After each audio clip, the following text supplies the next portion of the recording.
क्या आप जानते हैं कि पृथ्वी पर इतना सोना क्यों, कब और कहां से आया? या इतिहास में एक ऐसी भी सभ्यता हुई है जिसके पास पानी से भी ज्यादा सोना था?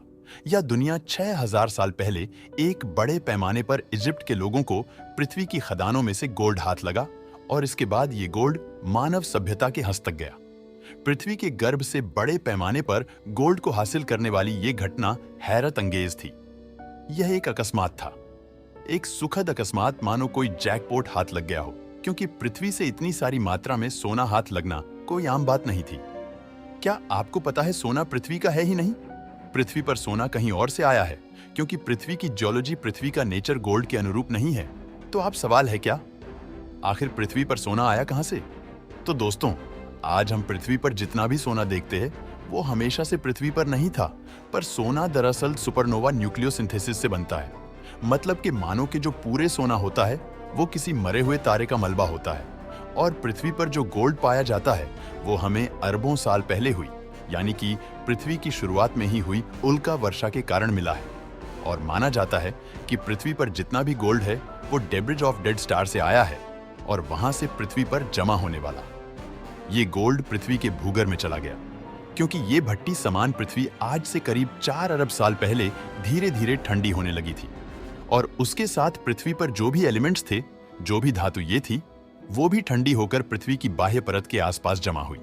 अब पृथ्वी के बाह्य सतह का घनत्व पर घन सेंटीमीटर 27 ग्राम है, जिस वजह से एल्यूमिनियम, मैग्नीशियम, पोटेशियम, सोडियम और कैल्शियम जैसे तत्व पृथ्वी की ऊपरी सतह पर उभर कर आए। क्योंकि ये तत्व हल्के थे, बाकी लोहा, शीशा, तांबा, मर्क्यूरी और प्लेटिनियम जैसे भारी धातु ये अपने अनुभार के मुताबिक जमीन के नीचे चली गई, जिसमें गोल्ड भी एक थी। गोल्ड के साथ ये सभी धातु ये पातालवासी बन गई, और शायद ये धातु ये हमेशा के लिए वहां पर कैद होकर रहती। लेकिन पृथ्वी पर होने वाली प्लेट्स की चहल पहल और ज्वालामुखी विस्फोटों ने इन धातुओं को कैद खानों से तोड़कर बाहर लाना शुरू कर दिया। पृथ्वी के लावा के साथ ये सभी धातु ये पृथ्वी की सतह पर ऊपर आने लगी, और ऐसा कई सारा सोना भी पृथ्वी के पहाड़ में भी जमा हुआ।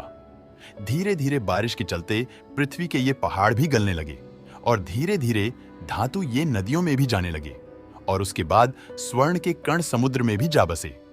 परिणाम स्वरूप इन स्वर्ण कणों का जत्था बड़े समुद्र और बड़ी नदियों के मामले में इतना कम था कि उसे हासिल करने के लिए बहुत टाइम और बहुत मेहनत लगने वाला था। एक सभ्यता जो अमेरिकन कॉन्टिनेंट में रहती थी, जिसका नाम इक्का सभ्यता था, उस जगह पर सिर्फ सोना ही सोना मिलता था। वहां के भूभाग की जमीनी रचना ही ऐसी थी कि ज्वालामुखों से सबसे ज्यादा सोने का भंडार वहां पर आया था। हालांकि लोहा वहां पर नहीं था, और इक्का सभ्यता के लोग ये भी नहीं जानते थे कि लोहा होता क्या है। इसलिए इक्का सभ्यता के लोग हर चीज में सोना घुसड़ देते थे।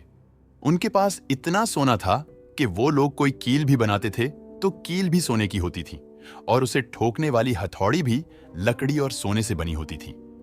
इक्का सभ्यता के लोगों के घर के बर्तन, चम्मच सब कुछ सोने से बना होता था। ये इक्का की और भी एक प्रथा थी जो प्राचीन मिस्रवासी से मिलती थी। ये लोग भी मृत देहों के साथ सोने के आभूषण दफना देते थे। दोस्तों, वीडियो पसंद आता है तो लाइक और शेयर करें।